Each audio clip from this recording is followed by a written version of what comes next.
We got the God's Knights afraid to start a war with Luffy, Brook's epic moment, Scopper finally getting serious, and more in this chapter, so make sure to stay tuned for this one. Now chill the parking with it and smash that like button if you enjoy seeing One Piece reviews like this one on the channel and want to keep them coming. Make this the video you joined the Nakama if you haven't by subscribing and hitting that notification bell so you don't miss future One Piece videos and updates. Now a quick thank you to today's sponsor, Red Magic. If you enjoy gaming on your phone, then look no further than Red Magic, which brings gaming laptop technology and power to your mobile phone. Play your favorite games like Call of Duty Mobile and Genshin Impact seamlessly as your Red Magic phone helps you win more games. The new Red Magic 10 Air phone brings most of the great benefits of the premium Red Magic 10 Pro phone to you with a 10% lighter and slimmer design, not to mention a cheaper price point. The Red Magic 10 Air boasts the Snapdragon 8 Gen 3 chip, which offers blazing fast performance in a light and compact phone. Furthermore, you get a nice 6.8-inch AMOLED display at an impressive 93.7% screen-to-body ratio, a 6,000 mAh battery with 80-watt fast charging makes it the largest battery in its class and able to provide you with up to a whopping 28 hours of power on a single charge. What's even better is it fully charges within just 52 minutes for minimal downtime. The Ice-X cooling system means liquid metal for ultra-fast cooling, making it 13 times more effective than traditional cooling solutions. Throw in an AI with Google Gemini that can understand questions, photo search, real-time translate, and help with a range of tasks, and you get a phone that can give you the ultimate phone experience and ultimate gaming experience. So what are you waiting for? Check out Red Magic right now, link in the description, and stay tuned for Red Magic's exciting 10 Air campaign starting May 8th, where you'll have the chance to win amazing prizes. And now, without further ado, let's jump into it, spoilers and all. So this chapter starts off with another cover story of Yamato's. In this one, we're told the daimyo of Udon, aka Raizo, expresses his deep gratitude to Yamato for catching and defeating Who's Who. It's definitely been fun catching up with these Wano characters and their own interesting adventures. The chapter proper starts with Saul saying to Robin and Chopper, "Hide yourselves. I've seen these guys before. They're the God's Knights. We're not gonna beat them. They're immortal. Stay hidden and wait for a chance to save the kids." End quote. So Saul is aware of the regeneration, but at the same time, they still found a way against the Gorosei at Egghead, so I'm not too worried about the immortality thing personally. And as we'll see soon, the God's Knights are actually worried about upsetting Luffy, so it doesn't seem like we'll have much trouble when everyone actually gets into it. For now, though, Summers, the worst of the worst, says, "So it seems like two survived Ohara," meaning Robin and Saul. He says, "In the end, the Navy really dropped the ball, huh?" We see Saul in super bad shape, surrounded by the thorny vines. While Chopper looks worried, Robin looks more serious than anything. Then we see that Summers and Gunko are pretty close to each other, meaning Robin and Chopper are close to Brook and Jinbei's group too. Summers says, "Ah, you caught the Straw Hat crew, Gunko. You taking them back?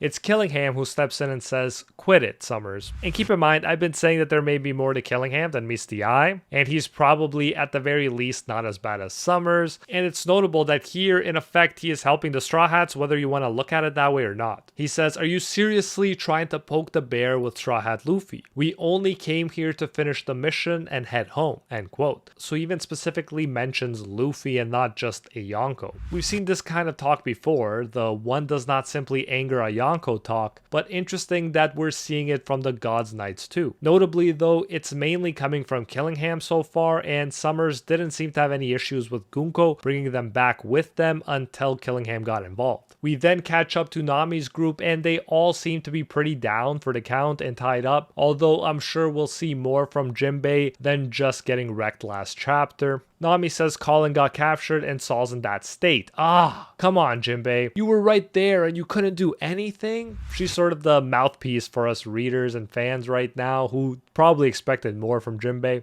Jinbei, though, makes it clear that he's not down and out, just strategizing. He says, "Stop yelling. I'm trying to think. What kind of power was that?" Usopp says, "That woman scared the hell out of me. I thought I was gonna die." And then Brook says, that girl. No, it can't be." That last statement right there was pretty intriguing and suggests that Brook might remember Gunko from the past. The fact that she's a fan of his music also makes it all the more clear that there is a special connection between these two, and that's going to become even more clear as this chapter goes on. She then further lasers in on Brook, shoving a pointy sword in his face. When they realize she's back, they freak out, calling her the zombie lady. Then we get a moment that will go down in One Piece history, no doubt. Gunko puts her boot on Brook's face, revealing a lot that would usually excite the panty-loving Brook in the process. However, Brook is much more than his pervy feelings, as he reveals here. She says, "From now on, you're going to make music for me, be my slave." Nami thinks, no way, she knows Brook's songs.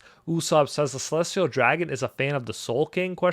And Jinbei even adds, he really caught the attention of someone like that, huh? And I like that aspect to it. I like that Luffy on his crew has the envy of such higher up people. It's fitting for the Pirate King, if you think about it. Summers then says, "Hey Gunko, just let it go. I am not in the mood to pick a fight with a Yonko." So again, Luffy getting respect, this time from Summers too, even though he was just kind of labeled a Yonko and not given his proper name. He says, "Let's just finish this already." Even if he likes the view from below, Brook refuses the request from Gunko, saying, "You'll have to forgive me, miss. Ever since the day Captain Straw Hat Luffy gave me a second chance at life, I've pledged loyalty to him and him alone." Gunko doesn't look happy to hear this and says, "And what if I told you that refusal would mean your death?" Brook then gets an epic moment where he says, "I choose death. I'd rather die than live in disgrace for breaking my loyalty," end quote. Always love moments like this that really emphasize a character's sense of honor. We get a lot of good ones with Zoro, but good to see Brook getting some love here. This was a great moment. I wonder if Sanji would have been able to resist in the same way. We then see Usopp's panicked face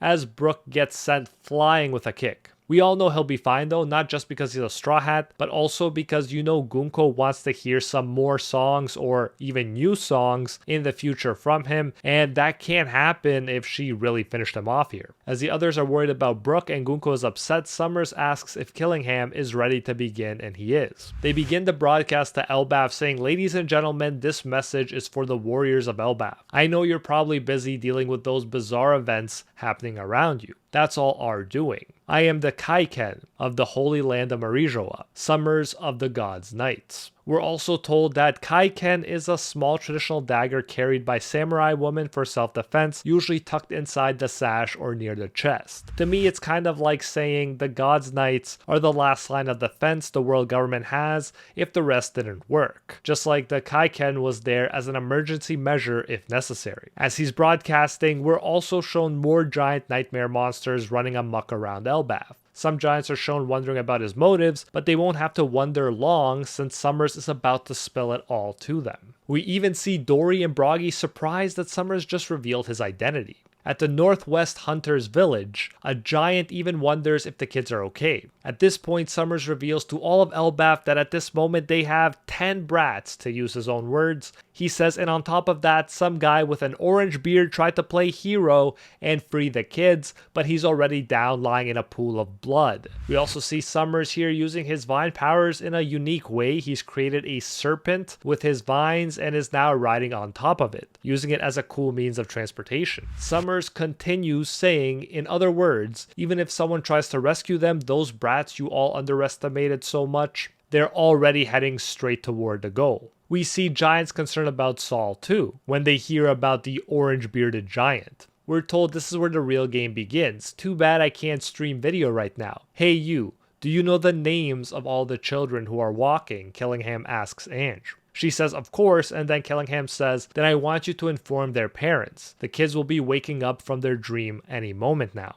And true to his words, we then see the walking kids and they start to wake up and speak. One says, hey, why are our bodies moving on their own? Another says, where are we going? A third says, I don't know, but we're getting farther away. A fourth says, no, we're not. We're going back home through the Jupachi route. Another says, yeah, but don't you get it? We can't control our bodies. So whether they're asleep or not, it seems like they can't get off the arrow path of their own accord. As the kids consider the scary possibility of not making it back home, one wants their mom and another their dad. It's Colin, Scopper's son, who is clearly positioned as the brave leader for now here. He says, of course, we won't find them. We're being kidnapped. The others scream, "What?" But Colin says, "Don't worry, I'm here. Unlike you wimps, I'm a warrior," end quote. Good to see a warrior in the newer generation too, and as we'll see soon, Scopper is very proud of him. Then they start freaking out when they see the giant nightmare creatures around them. One kid even begs Colin to save them, but even Colin, despite his bravery up to this point, is shocked by these nightmare creatures. We see that Dory and Broggy's group wants to turn the ship around after they heard about Saul and the kids. They want to save them ASAP, but someone says, "But bosses, there's a hole in the hull, and the oars are broken too." Clearly, they're struggling despite the strength of their two captains, not to mention Scopper. They ask who did that, and it's revealed it was a kind of monster woman. Hilariously, one comments, "That one over there kind of looks like my wife." Another says, "You're gonna get your ass kicked if she hears you say that." So we get a whole lot of funny, I should really say hilarious moments about these giant warriors being scared of their wives, kind of like Goku is of Chi-Chi in Dragon Ball, seems to be a mangaka thing. Another comments, "And that one looks like mine." Someone puts two and two together saying, "Wait a sec. These are made from the stuff the kids are afraid of, right?" One is asked if his wife is Bent's mom. When he confirms this, it's pointed out that that is what Bent imagined when he thought of what he's most scared of. It turned into, wait for it, his mom.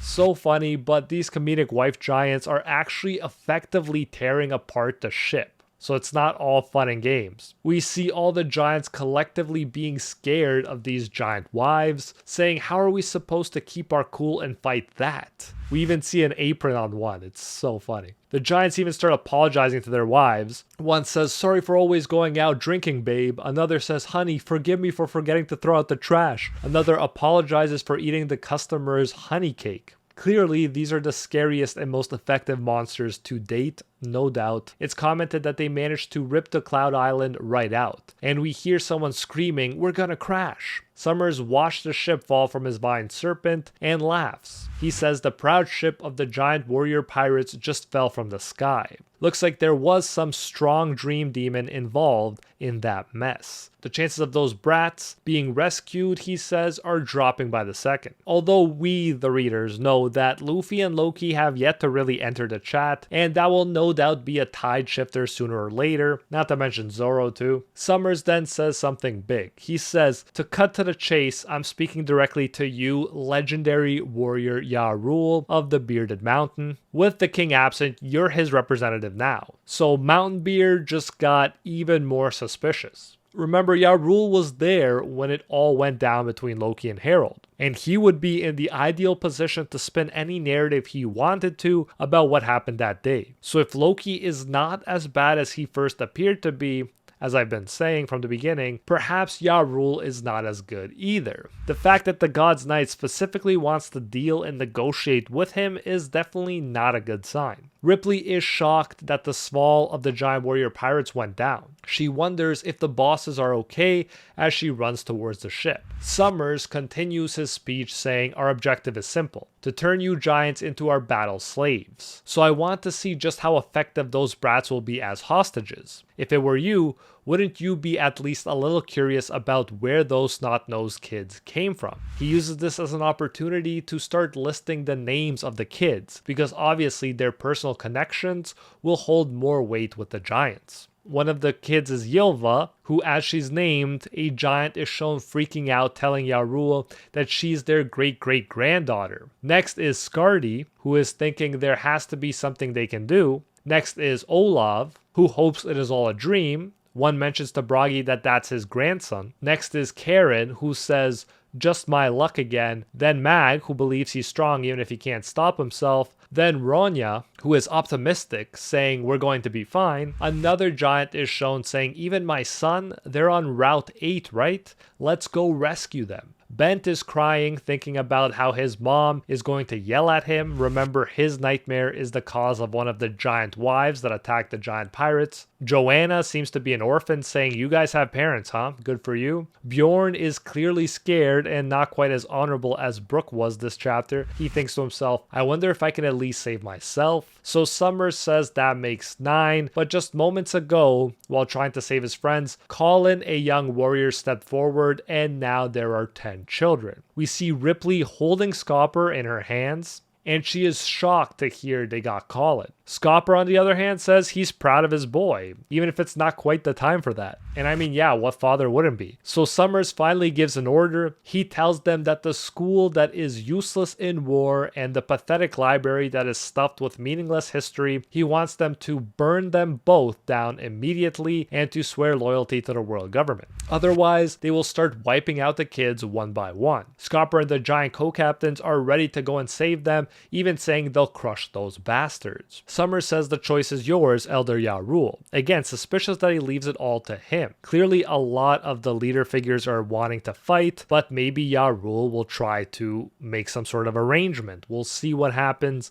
Ange cries, complaining to Killingham that that's way too cruel. She says the school is a symbol of peace in today's Elbaf. The library holds the ancient history of Elbaf and the world's knowledge preserved thanks to the sacrifice of O'Hara's scholars. This treasure doesn't belong to Elbaf alone. At these words, Robin finally decides she can't hide anymore, and honestly I was surprised she even hid last chapter. We all know how important O'Hara is to her character, and she is ready to fight now, whether she can put up a good fight or not. It doesn't matter at this point, even if Chopper is telling her not to go. At the same time, Ripley begs Scopper to save their child as he goes chasing after the enemies too. Both Robin and Scopper are shown more determined than ever, saying, "I won't allow this." Now, I don't expect these guys to finish the enemy, especially considering how strong they are at this point, not to mention immortal, but I do expect them to help hold them off until Luffy, Zoro, and Loki finally make it. We're finally going to get to see Scopper go all out, which is another exciting thing to look forward to, since he is a legend even if he is not in his prime right now. This decision also just makes so much sense for Robin too, not only after what Summers did to Saul, which to me would have been enough, but also because if the library burns, it's like the O'Hara scholars, including her mom, were sacrificed for nothing. Let me know how you like this chapter, what you're most excited for in the next one. Let me know in the comments. Thanks again to Red Magic for sponsoring this video. Check them out with the link in the description below. If you enjoyed this video, you won't want to miss my recent video breaking down how Oda foreshadowed practically everything that happened up until now in the very first chapter of One Piece. Link to that is on the screen right now.